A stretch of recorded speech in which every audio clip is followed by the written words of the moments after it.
Mes parents m'ont dit que grand-père était décédé, déçus de moi. Il s'est avéré qu'ils avaient tout inventé, même son numéro de téléphone.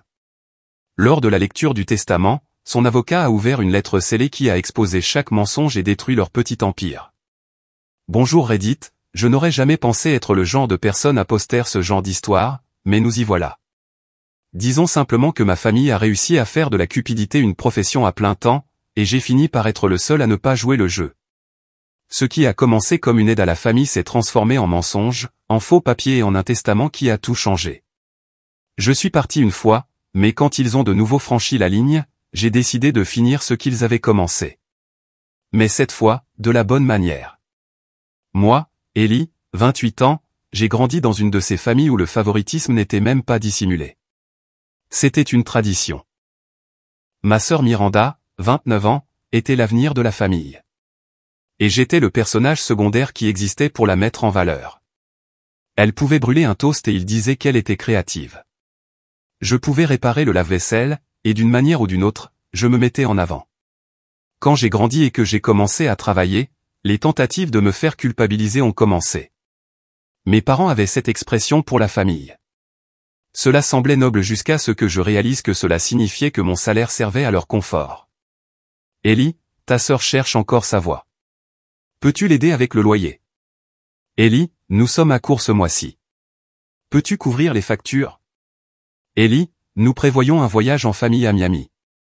Bon, tu ne peux pas venir, mais tu vas nous aider, n'est-ce pas? J'ai accepté cela pendant un certain temps, principalement par habitude.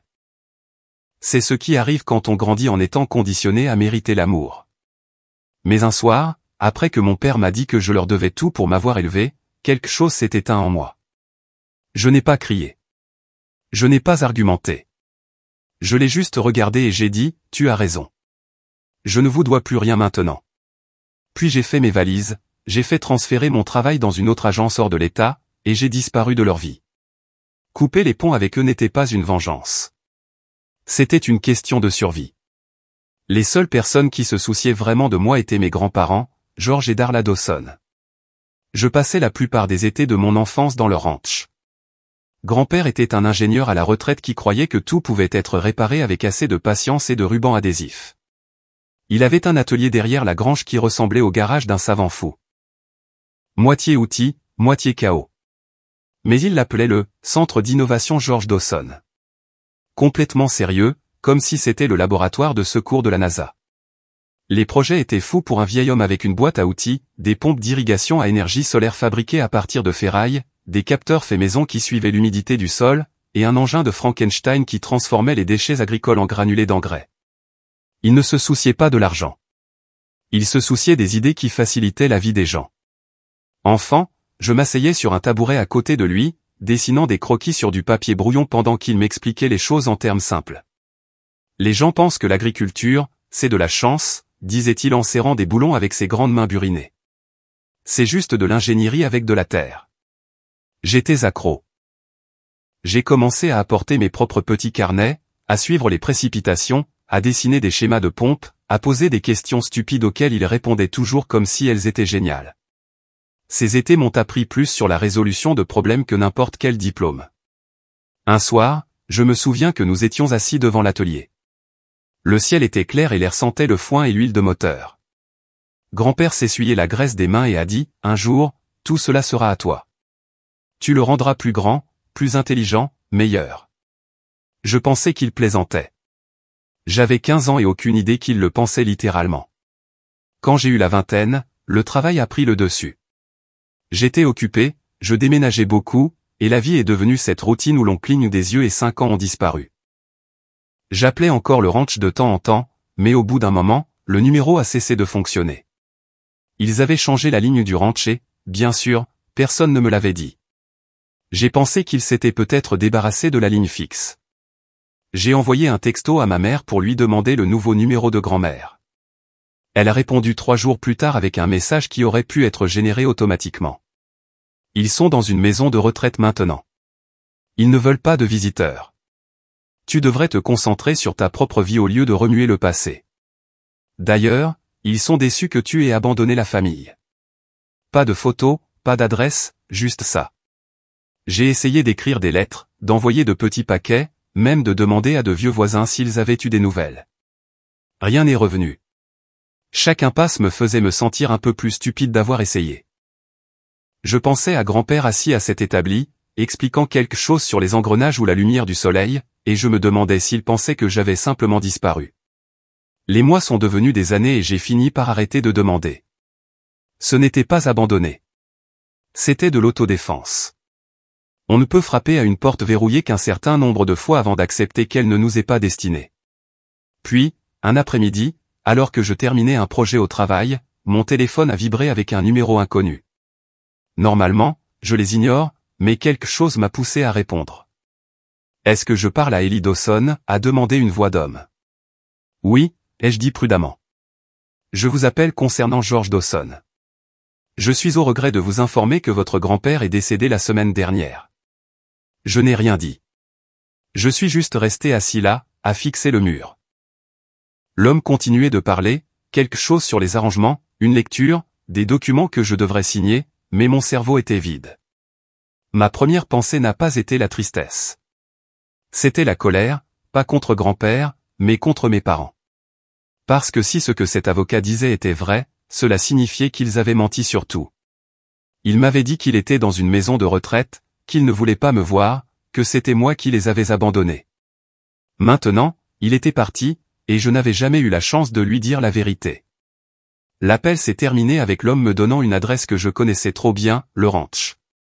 Le même endroit où je passais des étés entiers à construire des machines farfelues avec la seule personne qui ait jamais cru en moi. Pour la première fois depuis des années, je rentrais à la maison. Le trajet jusqu'au ranch m'a semblé plus long qu'avant. Le ranch avait l'air à peu près pareil. Je me suis garé, je suis resté assis quelques secondes, et j'ai essayé de me préparer à ce qui m'attendait à l'intérieur. Quand la porte s'est ouverte, ce n'est pas la chaleur qui m'a accueilli. C'était la voix de grand-mère. Alors, tu te montres enfin. Son ton m'a frappé plus durement que prévu. Elle avait l'air plus âgée, plus mince et plus acérée à la fois. Les mêmes yeux gris, mais maintenant il portait quelque chose de lourd. Salut, grand-mère, ai-je dit en forçant un petit sourire. Je suis venu dès que j'ai appris. Elle a croisé les bras. Tu n'es pas venu quand il était en vie. Celle-là a fait mal. J'ai essayé, ai-je dit doucement. J'ai appelé. J'ai envoyé des textos. J'ai même envoyé des lettres. Personne ne m'a jamais dit ce qui se passait. Ses yeux se sont plissés. Ne me mens pas, Ellie. George t'appelait toutes les semaines. Toutes les semaines. Et tu n'as jamais répondu. Ça m'a pris au dépourvu. Il m'appelait ? Elle s'est retournée et est entrée dans le salon sans attendre de réponse. Je l'ai suivie. Tout à l'intérieur était exactement pareil. Les mêmes photos, les mêmes meubles, mais l'air était différent. Lourd. Elle s'est arrêtée près de la vieille table du téléphone et a sorti un petit bloc-notes à spirale. Ses coins étaient pliés et jaunis. Ça, dit-elle en feuilletant les pages, c'est le numéro qu'il a composé à chaque fois, jusqu'au jour où il n'a plus pu. Je le lui ai pris. L'écriture était bien celle de grand-père. Désordonnée, mais assurée. Mais le numéro, ce n'était pas le mien. Même pas proche. Je l'ai fixé pendant une longue seconde. Ce n'est pas mon numéro, ai-je dit. Ça ne l'a jamais été. Son expression a vacillé pour la première fois. Quoi ? J'ai le même numéro depuis le lycée, ai-je dit en sortant mon téléphone pour le lui montrer. Regarde, j'ai même envoyé un texto à maman pour demander tes coordonnées. Elle m'a dit que vous étiez tous les deux dans une maison de retraite et que vous ne vouliez pas de visiteurs. La bouche de grand-mère s'est légèrement ouverte, comme si elle voulait dire quelque chose mais ne le pouvait pas. Elle s'est affaissée dans le fauteuil, agrippant toujours le bord de ce bloc-notes comme si c'était la preuve de quelque chose qui n'avait plus de sens. Ils nous ont dit que tu avais changé de numéro, dit-elle finalement. Que tu avais dit que tu ne voulais pas être dérangé, que tu avais honte. J'ai ri, non pas parce que c'était drôle, mais parce que c'était trop insensé pour être traité. Honte de qui ? Toi et grand-père étiez les seules personnes à avoir jamais cru en moi. Ses yeux se sont tournés vers la fenêtre, perdus quelque part entre l'incrédulité et la colère. George t'appelait de ce téléphone toutes les semaines, parfois 2 fois. Quand tu ne répondais jamais, il s'asseyait sur le porche et disait, peut-être qu'il est trop occupé. Que c'était peut-être une bonne chose. Je lui ai dit que tu viendrais quand tu serais prêt. Je me suis frotté le visage. Il est mort en pensant que je m'en fichais. Elle n'a pas répondu. Le silence a tout dit pendant quelques minutes. Aucun de nous n'a bougé. Je suis juste resté là, à fixer ce bloc-notes comme s'il contenait toute la vérité. Quelque part entre le faux numéro et la fausse histoire de la maison de retraite, tout s'est éclairci. Mes parents ne m'avaient pas seulement menti. Ils avaient menti aux deux côtés. Ils ont construit un mur entre nous si proprement que nous pensions tous les deux que c'était l'autre qui l'avait érigé. Grand-mère a finalement levé les yeux, sa voix maintenant stable. Qui t'a parlé de la lecture du testament? L'avocat. Il m'a appelé directement. Bien, dit-elle en posant le bloc-notes. Alors tu seras là quand ils arriveront. J'ai froncé les sourcils. Qui ça, ils? Tes parents, dit-elle sèchement. Et Miranda. Le simple son de son nom a fait se contracter ma mâchoire. Ils viennent ici? Ils allaient venir de toute façon, dit-elle. Mais maintenant, je les veux ici. Tous. Je l'ai regardé se diriger vers le téléphone et le décrocher. Sa main tremblait légèrement en composant le numéro, mais sa voix était forte. C'est moi, dit-elle quand quelqu'un a répondu. Oui, demain à midi. Amène Miranda. Elle a fait une pause. Non, je ne demande pas. Vous viendrez. Puis elle a raccroché et m'a regardé droit dans les yeux. Ils pensent qu'ils viennent pour la lecture du testament, dit-elle. Mais ils viennent pour autre chose aussi. J'ai haussé un sourcil. Tu prépares quelque chose? Je ne prépare rien, dit-elle, son ton froid. Je finis ce qu'ils ont commencé. Je n'ai pas demandé ce qu'elle voulait dire. Je n'en avais pas besoin.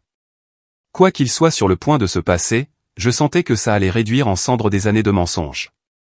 Pour la première fois depuis que j'avais franchi cette porte, j'ai entrevu un aperçu de l'ancienne grand-mère, celle qui se tenait à côté de grand-père dans cet atelier, têtue et vive. J'ai hoché la tête. D'accord, ai-je dit doucement. Finissons correctement. Elle n'a pas souri, mais quelque chose dans son expression s'est un peu adouci. Il aurait voulu que tu sois là. Demain n'était pas juste une lecture de testament. C'était le jour des comptes. Je me suis réveillé tôt, avant même que le soleil n'atteigne les fenêtres. Grand-mère était déjà dans la cuisine à faire du café, comme si elle n'avait pas dormi non plus. Elle avait l'air différente aujourd'hui, plus froide, plus vive, plus concentrée. Tu as dormi, ai-je demandé. Je n'ai pas essayé, dit-elle en versant du café dans 2 tasses. Nous avons beaucoup de choses à voir avant qu'il n'arrive. Nous nous sommes assis à la même table où grand-père et moi faisions des problèmes de maths quand j'avais 10 ans. Pas de bavardage, juste des faits. Ils ont menti pendant des années, a dit grand-mère. Ils nous ont dit que tu avais honte de nous, que tu ne voulais pas être associé à des gens de la campagne. J'ai hoché la tête lentement. Ils m'ont dit que vous étiez tous les deux trop malades pour recevoir des visiteurs. Que vous ne vouliez pas me voir.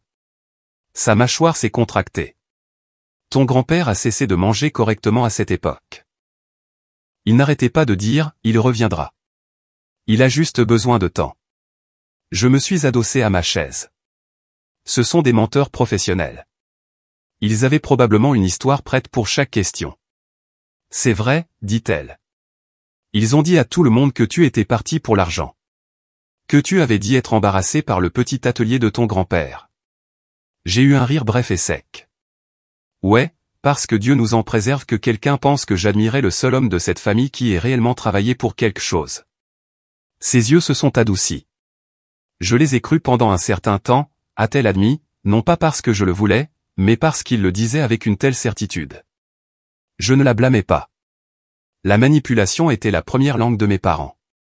À midi, le crissement des pneus s'est fait entendre dans l'allée.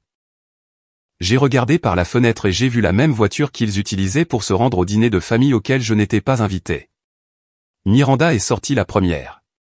Lunettes de soleil de créateur, talons rouges vifs, et cet air permanent comme si le monde lui devait un merci. Mes parents ont suivi, papa toujours dans sa tenue décontractée et chère, maman feignant l'humilité. Laisse-les entrer, dit grand-mère, la voix calme mais chargée. La porte s'est ouverte et l'air a changé instantanément. Le faux sourire de ma mère est apparu comme s'il avait été répété. Ellie, dit-elle, son ton assez mielleux pour faire pourrir les dents. Tu es vraiment venu? Ouais, ai-je dit sèchement. Un miracle, n'est-ce pas? Papa m'a fait un signe de tête poli. Content de te voir, fiston.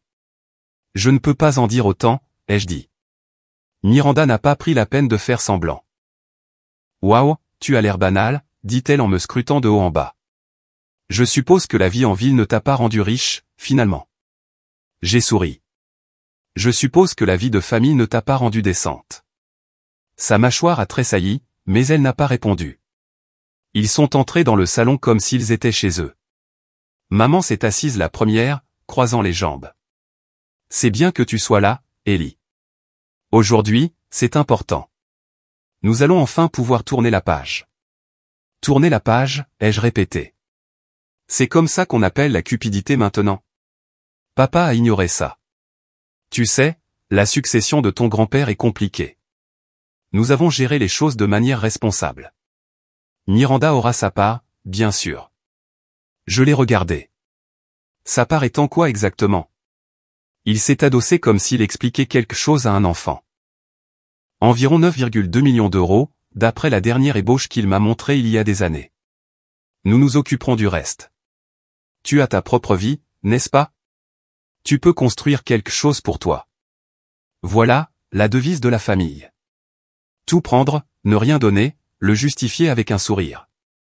Grand-mère est restée silencieuse pendant tout ce temps, observant comme un arbitre qui a déjà décidé qui allait être expulsé du match.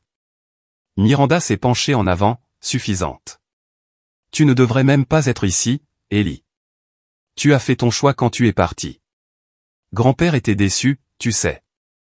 C'est drôle, ai-je dit. J'ai entendu dire qu'il a passé ces derniers jours à appeler un faux numéro, en essayant de me joindre. Qui lui a donné ce numéro, déjà? Le silence qui a suivi était tranchant. Le sourire de maman s'est fissuré en premier. Ellie, tu dramatises. Non, ai-je dit en la coupant. Vous êtes prévisible. Papa s'est éclairci la gorge. Restons civilisés. L'avocat réglera tout ça quand il arrivera. Oh, j'en suis sûr, a dit soudain grand-mère, sa voix tranchant la tension. Tout le monde s'est tourné vers elle. Elle s'est levée lentement, le dos droit malgré son âge. Maître Reeves sera bientôt là. Vous serez tous là aussi. Miranda a froncé les sourcils. Pourquoi? Les rouages déjà en marche. Grand-mère a souri pour la première fois de la journée. On verra bien. Il semblait confus, mais j'ai surpris le regard dans ses yeux. Le même que grand-père avait juste avant de prouver à tout le monde qu'ils avaient tort. Miranda s'est levée, agacée. On n'a pas fait toute cette route pour se faire insulter. Alors partez, a dit calmement grand-mère. Mais si vous le faites, ne revenez pas, ça les a calmés rapidement. Papa s'est levé, ajustant sa chemise comme s'il contrôlait encore la pièce. Nous sommes là. Nous voulons juste que ce soit réglé. Bien, a dit grand-mère. Il est temps que la vérité soit réglée aussi. Ils sont sortis pour se calmer, et Miranda m'a lancé un dernier regard furieux. Ne pense pas que ta présence change quoi que ce soit, a-t-elle lancé. Je n'en rêve même pas, ai-je dit. Tu fais un excellent travail pour tout gâcher sans moi. Grand-mère a expiré lentement et m'a regardé. Tu as bien géré ça. J'ai de l'entraînement, ai-je dit. Elle s'est rassise, l'air soudainement fatigué à nouveau. Il pense qu'aujourd'hui, c'est une question d'argent, a-t-elle murmuré. C'est une question de révélation, ai-je chuchoté. Elle a fait un petit signe de tête. Ton grand-père serait fier de toi. Je me suis tenu près de la fenêtre, regardant leur voiture disparaître sur la route. Le ranch semblait à nouveau silencieux, mais cette fois, ce n'était pas une solitude pesante. C'était le calme avant la tempête. Aujourd'hui, ai-je dit doucement, nous en finissons. On a frappé à la porte. Grand-mère n'a pas bronché. Elle m'a juste lancé un regard qui disait, c'est l'heure. J'ai ouvert pour trouver un homme en costume sombre tenant une mallette. Maître Reeves, l'avocat de la famille. Il s'occupait des affaires de grand-père depuis des décennies. Le genre d'homme qui ne gaspillait ni ses mots ni son temps. À l'intérieur, le salon était déjà prêt. Mes parents étaient assis ensemble sur le canapé, Miranda faisant défiler son téléphone, feignant de ne pas mourir d'envie de savoir ce qu'elle venait d'hériter. Maman arborait son habituel visage de fausse inquiétude. Papa avait cet air calme et confiant qu'il portait toujours avant une victoire commerciale. « Bonjour, dit Maître Reeves. Merci d'être venu. Commençons. » Il a ouvert sa mallette, en a sorti un épais dossier et l'a posé sur la table. Le bruit du loquet se refermant a résonné dans la pièce comme un avertissement. Comme stipulé dans le dernier testament de George Dawson, commença-t-il, sa voix était stable, officielle, le genre de ton qui ne ploie pas sous la pression. À ma femme bien-aimée, Darla Dawson, je lègue notre maison familiale et une provision financière à vie pour son confort et ses soins. Grand-mère a fait un petit signe de tête. Elle connaissait déjà cette partie. Maître Reeves a continué, à ma petite fille, Miranda Dawson, je lègue. Miranda s'est penchée en avant, souriante, vibrant presque sur son siège. La cabane de Pinoloo, comme détaillé dans ma lettre d'accompagnement, exécutée en même temps que ce testament et incorporée par référence comme partie intégrante de celui-ci. Son sourire a un peu vacillé, mais elle n'a pas encore compris. Et à mon petit-fils, Eli Dawson. Tous les yeux se sont tournés vers moi. Je lègue le centre d'innovation George Dawson, y compris tout l'équipement, la propriété, les droits de propriété intellectuelle et tous les projets en cours financés sous mon parrainage. L'air s'est épaissi. Les sourcils de Miranda se sont froncés. Maman a cligné des yeux. La mâchoire de papa s'est légèrement crispée, mais il a gardé son visage impassible. Maître Reeves a alors sorti une enveloppe scellée du dossier, les bords jaunis, l'écriture de grand-père sur le devant, à lire après le testament. Il a expliqué que la lettre avait été signée et attestée le même jour que le testament, ce qui en faisait un codicille formel. Ceci, a-t-il dit, avait été laissé sous instruction stricte d'être lu à voix haute à toutes les personnes présentes. Il l'a ouverte avec soin, dépliant le papier. Le silence était si intense que je pouvais entendre le vent contre les fenêtres. À ma famille, si vous entendez ceci, cela signifie que je suis parti, et il y a des choses que je dois dire que je n'ai pas pu dire de mon vivant. Maman s'est agitée, mal à l'aise. Miranda a levé les yeux au ciel comme si c'était un inconvénient. Je suis au courant des mensonges, du numéro de téléphone, des histoires de maisons de retraite et de honte. De tout. Je sais qu'Eli a essayé de me joindre. Je sais qu'il en a empêché. C'est à ce moment-là que le visage de maman a perdu toute couleur. Vous pensiez que je mourrais sans savoir, mais je ne suis pas aussi facile à duper que vous le croyez.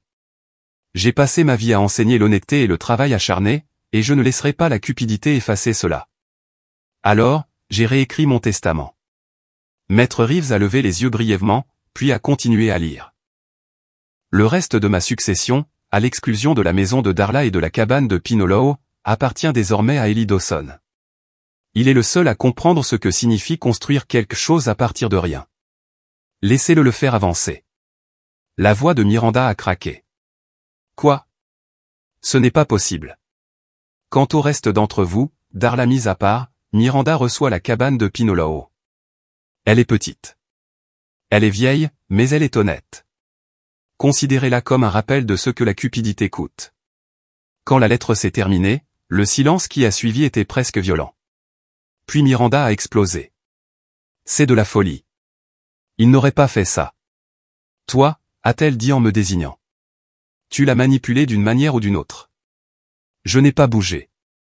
Ouais, j'ai dû faire ça en vivant à 3 états d'ici. Maman a frappé sa main sur la table. Eli, arrête ça. Tu as déjà retourné cette famille les uns contre les autres. C'est ce que tu voulais, nous embarrasser? J'ai soutenu son regard. Vous vous êtes embarrassé vous-même. Tout ce que j'ai fait, c'est me présenter. Papa a essayé d'intervenir, sa voix basse et stable. Soyons adultes. Nous pouvons régler ça raisonnablement. Partager les biens équitablement. Tu n'as pas besoin de tout, Eli. Sois intelligent. Je me suis adossé, les bras croisés. Être intelligent aurait signifié ne pas falsifier des numéros de téléphone et mentir à votre père mourant.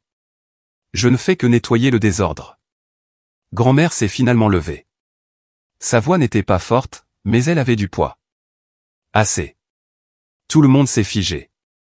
Je suis resté assise ici à vous écouter tordre la vérité pendant des années, a-t-elle dit. George a fini par voir clair, et maintenant moi aussi. Vous m'avez menti. Vous lui avez menti, et vous avez utilisé Miranda comme votre outil. Le visage de Miranda est devenu rouge. Grand-mère, tu ne comprends pas, je comprends parfaitement, a coupé grand-mère. Vous avez confondu la manipulation avec l'amour. Je regrette seulement que George vous ait laissé quoi que ce soit. Les lèvres de maman tremblaient, mais la colère a vaincu la culpabilité. Tu ne peux pas nous parler comme ça. Si, je peux, a dit fermement grand-mère. Et je le ferai. Vous n'êtes pas les bienvenus dans cette maison. Ni aujourd'hui, ni jamais. Et ne vous attendez pas à voir un centime de mon testament non plus. Ça a suffi. La fausse dignité de maman s'est brisée. Elle s'est levée en marmonnant quelque chose à propos d'une action en justice. Papa a suivi, essayant de garder le peu de fierté qui lui restait. Miranda est sortie en dernier, ses talons claquant sur le sol comme des coups de feu. La porte a claqué. Le son a persisté, puis s'est estompé dans le silence. Grand-mère s'est rassise, respirant lourdement. Eh bien, dit-elle finalement. C'est fait. J'ai expiré pour ce qui m'a semblé être la première fois de la journée. Tu vas bien? Elle a hoché la tête. Mieux que je ne l'ai été depuis des années. Dehors, j'ai regardé leur voiture disparaître sur la route à nouveau, comme avant. Sauf que cette fois, ça ne faisait pas mal. Pour la première fois de ma vie, leur départ signifiait la paix. Elle a duré environ 4 jours. Puis Maître Reeves a appelé. Sa voix était stable, mais portait ce ton prudent que les avocats utilisent quand ils sont sur le point d'annoncer de mauvaises nouvelles. Ellie, a-t-il dit. Tes parents ont déposé une contestation judiciaire. Ils contestent le testament. Je m'y attendais. Ce à quoi je ne m'attendais pas, c'était l'angle d'attaque. Ils prétendent que ton grand-père n'était pas sain d'esprit quand il l'a signé. Ils ont soumis des documents médicaux. Des diagnostics de schizophrénie, de démence, de déclin cognitif, tous datés de 6 mois avant son décès. Ma prise sur le téléphone s'est resserrée. C'est impossible. Il était vif comme l'éclair. D'après grand-mère, il testait encore des prototypes solaires dans son atelier l'année dernière. Je sais, a dit Reeves. Mais les documents ont l'air convaincants. Nous devrons prouver qu'ils sont faux. La paix que j'avais gagnée s'est évanouie. Ce soir-là, grand-mère et moi étions assis à la table de la salle à manger avec des piles de papiers étalés entre nous. Le stress s'était installé sur ses épaules comme un poids qu'elle avait déjà porté. Ils vont se détruire en faisant ça, dit-elle doucement. Ils l'ont déjà fait, ai-je répondu. Maintenant, ils essaient juste de nous entraîner avec eux. Le lendemain, grand-mère a décidé de les appeler, pour les raisonner, a-t-elle dit. Je n'étais pas optimiste. Je me suis assis à côté d'elle alors qu'elle composait le numéro de papa sur haut-parleur. Allô? Son ton était sec, comme si c'était une affaire. Richard, a dit grand-mère, j'ai vu ce que vous avez déposé. C'est bas, même pour toi, dit-il doucement. Nous protégeons simplement l'héritage familial. Mère, dit-il, George ne pensait plus clairement. L'année dernière, tu as toi-même dit que ta mémoire te jouait des tours. On ne peut pas se fier à ce testament. Grand-mère s'est figée. Qu'est-ce que tu viens de dire?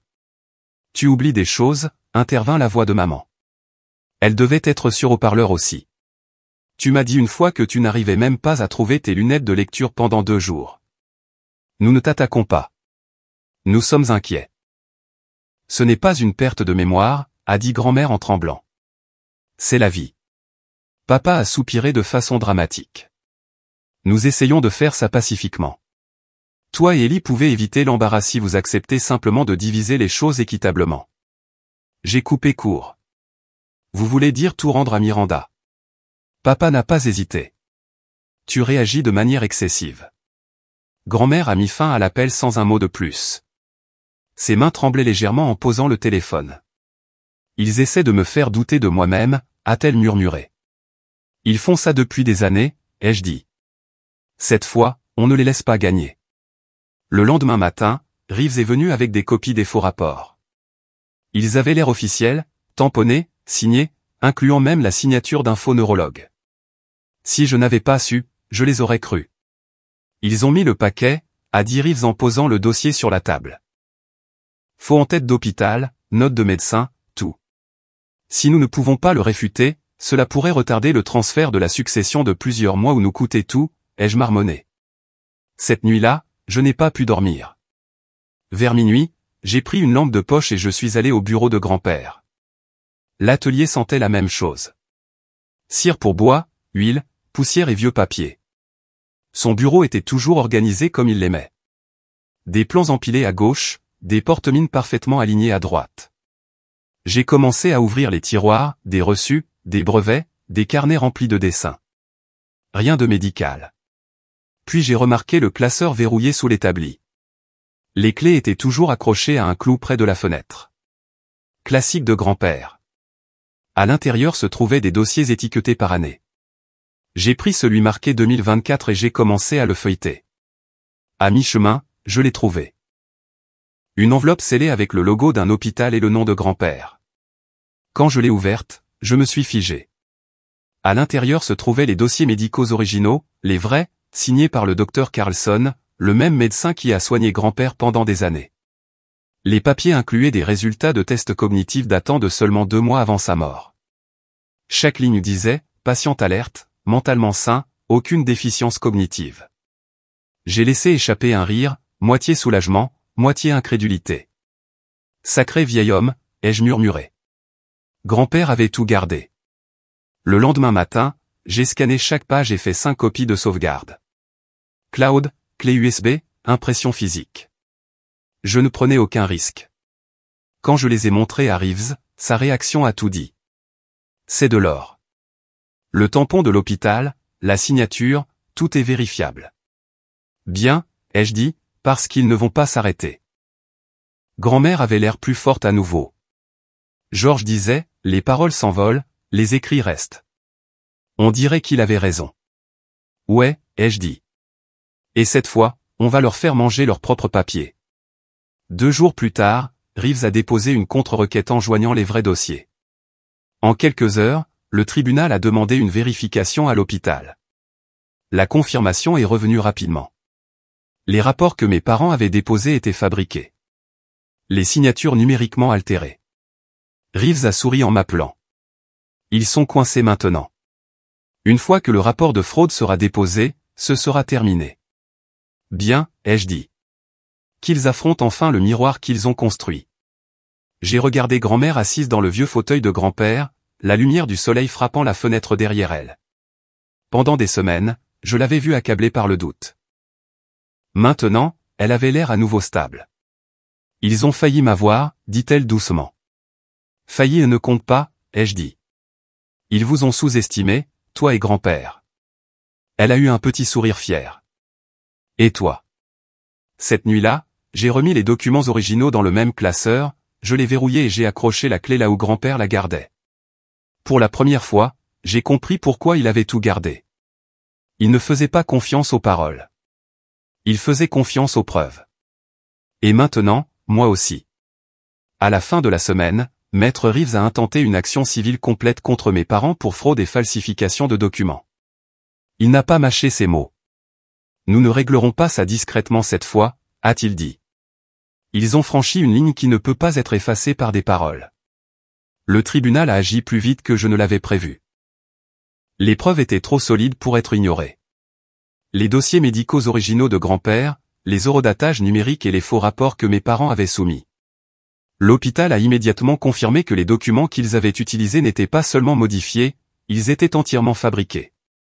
Même la signature supposée du médecin appartenait à quelqu'un qui avait pris sa retraite 5 ans avant les dates indiquées. Quand la notification leur est parvenue, maman et papa se sont présentés au tribunal, ressemblant à des fantômes de ce qu'ils étaient. Fini les vêtements chers, la confiance suffisante. Même Miranda, habituellement habillée comme si elle défilait sur un tapis rouge, est arrivée en jean simple et avec un manteau qui ne lui allait pas bien. Le juge n'a pas perdu de temps. Il a lu les preuves, a regardé leur avocat et a posé une question. Vos clients nient-ils avoir falsifié des documents médicaux? Leur avocat a hésité. Maman a essayé d'interrompre, disant quelque chose sur une mauvaise communication, mais le juge l'a rapidement fait taire. Ce n'est pas une dispute familiale. C'est de la falsification. Après une courte audience, le juge a dit qu'il rendrait une décision écrite le jour même. Dans l'après-midi, l'ordonnance est tombée. Les faux rapports ont été déclarés frauduleux, et la contestation du testament de grand-père a été rejetée de manière permanente. Le juge leur a ordonné de couvrir tous les frais de justice et les honoraires d'avocat, a imposé des sanctions pour le dépôt de faux documents, et a renvoyé l'affaire de falsification au procureur du comté pour examen. À l'extérieur du palais de justice, Miranda a fondu en larmes. Papa se tenait à côté d'elle, fixant le trottoir. Maman a essayé de garder son sang-froid, mais sa voix tremblait quand elle s'est tournée vers moi. « Tu n'étais pas obligé de nous humilier comme ça, dit-elle doucement. » J'ai gardé un ton calme. « Vous vous êtes humilié vous-même. J'ai juste fait en sorte que les gens le voient. » Papa a finalement levé les yeux, fatigué et cerné. « Nous étions désespérés, a-t-il marmonné. J'ai tout perdu, Ellie. Les investissements, les économies, tout est parti. L'héritage était tout ce qu'il nous restait. J'avais juste besoin de temps. Je ne ressentais plus de colère, juste du dégoût. Alors, tu as détruit le nom de grand-père pour de l'argent? Tu l'as fait mourir en pensant que je l'avais abandonné. Tu as fait douter grand-mère de sa santé mentale. Et tu veux de la sympathie? » Il n'a pas répondu. Maman a essayé de tendre la main, de toucher mon bras, mais j'ai reculé. « Vous avez fait de moi le méchant dans l'histoire de grand-père, ai-je dit. Maintenant, vivez avec. » Ils sont partis en silence. Miranda ne m'a même pas regardé. Les nouvelles se sont répandues plus vite que prévu. Les archives judiciaires sont publiques et les journalistes locaux adorent les histoires de richesse familiale qui tournent mal. En quelques jours, les gros titres sont apparus en ligne. Un couple pris en flagrant délit de falsification de dossiers médicaux dans une bataille pour une succession. Une famille locale accusée de mensonges pour hériter du legs d'un ingénieur. Leur réputation, autrefois impeccable, s'est brisée du jour au lendemain. Papa a perdu ses clients en conseil. Le conseil d'administration de l'œuvre de charité de maman a retiré son nom de leur site web. Miranda, qui dirigeait une petite entreprise d'organisation d'événements, a commencé à perdre des sponsors et des clients. Personne ne voulait travailler avec des gens qualifiés d'escrocs. Pour grand-mère, c'était une conclusion. Elle a assisté à l'audience finale la tête haute, portant la vieille montre de grand-père. Quand le juge a lu la décision, elle n'a pas dit un mot, a juste hoché la tête et m'a tenu la main. Ensuite, nous avons rencontré Maître Reeves pour finaliser le transfert des biens. Il m'a tendu un dossier. Le centre d'innovation est officiellement à vous maintenant, a-t-il dit. Tout ce que Georges a construit, les brevets, les terres, les droits de recherche, tout est à votre nom. Cela ne ressemblait pas à une victoire. C'était une responsabilité. Au cours des mois suivants, je me suis plongé dans la reconstruction du centre d'innovation George Dawson. L'endroit était plein de potentiel, mais était resté largement dormant depuis que la santé de grand-père avait décliné. J'ai embauché une petite équipe, des ingénieurs, des étudiants et quelques agriculteurs locaux qui connaissaient grand-père depuis des années. Nous avons commencé à restaurer ces anciens projets, à moderniser le système d'irrigation solaire et à automatiser les unités de recyclage de l'eau. Chaque plan que je touchais me rappelait sa voix. De l'ingénierie avec de la terre, Ellie. C'est tout ce que c'est. Grand-mère venait nous rendre visite une fois par semaine, nous regardant travailler depuis le porche ombragé en sirotant du thé. Il serait fier de ça, disait-elle à chaque fois, comme si c'était un fait, pas un réconfort. Au printemps, le centre d'innovation s'était associé à 2 universités agricoles pour des subventions de recherche. Ce n'était plus seulement un atelier. C'était à nouveau vivant. Pendant ce temps, mes parents ont disparu du radar local. La maison qu'ils possédaient a été mise en vente. Les rumeurs disaient qu'ils avaient emménagé dans un petit appartement en dehors de la ville. Miranda a essayé de se réinventer en ligne, publiant des citations de motivation sur le pardon familial et le fait d'aller de l'avant, mais personne n'y a cru. Grand-mère n'a pas caché sa position. Lors d'une interview locale sur la réouverture du centre, un journaliste lui a demandé si elle prévoyait de se réconcilier avec la famille. Elle a regardé directement la caméra et a dit « Non, certains ponts ne sont pas faits pour être reconstruits. » 6 mois plus tard, j'ai installé grand-mère dans une nouvelle maison près du centre d'innovation, un endroit calme et lumineux avec de grandes fenêtres donnant sur les collines. Son ancienne maison était trop pleine de souvenirs, bons et mauvais. Elle a décidé de vendre l'ancien ranch, disant qu'il était temps de laisser partir des murs qui avaient entendu trop de mensonges. Elle a souri en franchissant la porte. « On se sent plus léger ici », a-t-elle dit. « Ouais », ai-je répondu. Pas de fantômes autorisés. Pour la première fois, tout semblait juste. Pas d'appels téléphoniques, pas de mensonges, pas de poids de gens prétendant nous aimer uniquement quand cela les arrangeait. Ce soir-là, alors que le soleil se couchait, je suis sorti du centre. Les lumières de l'atelier brillaient chaleureusement à travers les fenêtres. Les machines à l'intérieur bourdonnaient, construisant ce que grand-père avait commencé. L'héritage, ce n'était pas une question d'argent. Ce n'était pas une question d'héritage ou de vengeance, ni même de victoire. C'était ce qui survivait au mensonge. Et là, debout, j'ai réalisé quelque chose de simple. Je n'ai pas seulement hérité de ce que grand-père a construit. J'ai hérité de la raison pour laquelle il l'a construit. 2 mois de silence. C'est le temps qu'il a fallu avant qu'il naissait quelque chose de nouveau. J'étais au centre d'innovation quand un collègue m'a montré une publication sur Facebook. C'était le visage de ma mère. Le même sourire étudié, le même ton inquiet qu'elle utilisait quand elle mentait effrontément. La légende disait, « Notre fils nous a tout pris. S'il vous plaît, aidez-nous à protéger grand-mère Darla de la manipulation et de la négligence. » Un lien GoFundMe était joint. La description disait que l'argent irait aux soins de grand-mère, mais le compte de paiement était au nom de mon père. Ils ont même utilisé de vieilles photos de grand-mère d'avant le décès de grand-père, la faisant paraître fragile et confuse. En quelques heures, les gens ont commencé à le partager. Les commentaires affluaient de parents éloignés, d'amis de l'église et de vieux voisins. « C'est horrible », disait l'un. « Je n'arrive pas à croire qu'Ellie ait pu faire ça. » Je n'ai pas répondu. Je savais qu'il ne fallait pas discuter avec des menteurs en ligne ne fait que les nourrir. Mais grand-mère l'a vu ce soir-là.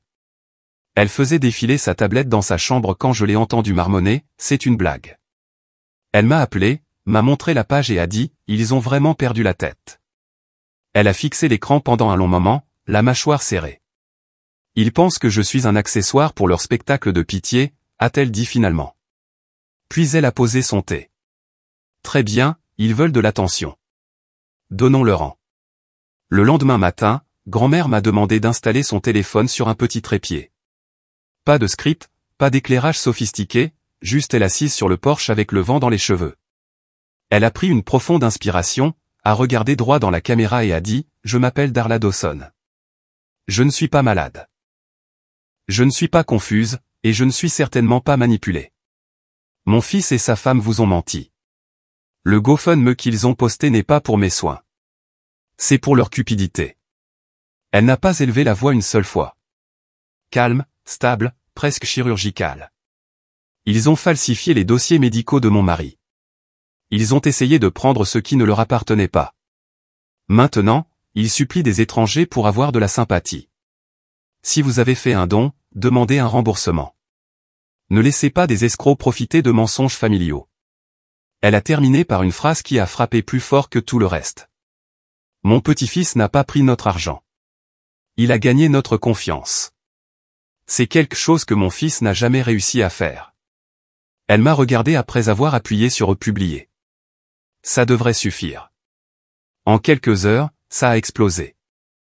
Sa vidéo s'est propagée dans les groupes locaux plus vite que leur GoFundMe ne l'avait jamais fait. Les gens commentaient des choses comme « C'est la vraie grand-mère » et « Je n'arrive pas à croire qu'ils aient menti à son sujet ». Le soir même, les dons au GoFundMe sont tombés à zéro.